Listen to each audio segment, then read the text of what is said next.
و من اشاره کردم که خط فقرم شما بهتر از ما میدونید، چون خیلی با به خصوص خانواده های جانبازان و شهدا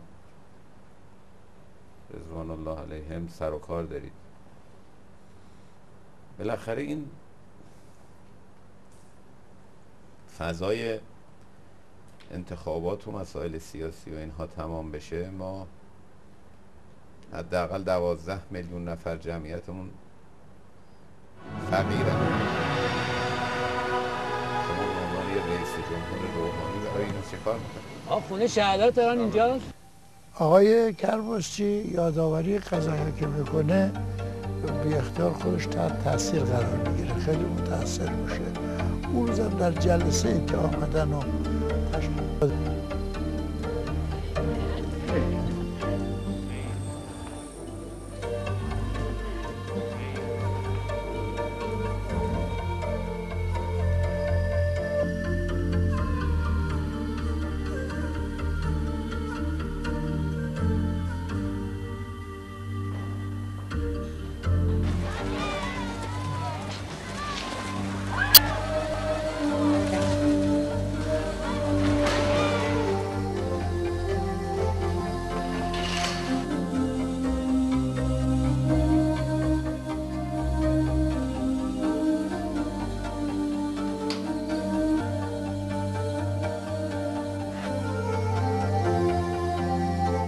اینجا قبلا به عنوان محل مسکونی برای یکی از شهرداران اسبق استفاده می شده.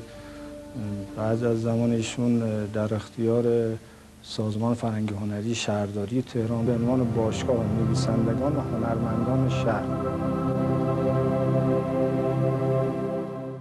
من میخوام که فقط چه بگم کار در مقام کنیم؟ ریاست جمهوری ملاحظات رو واقعا بذاریم کنار.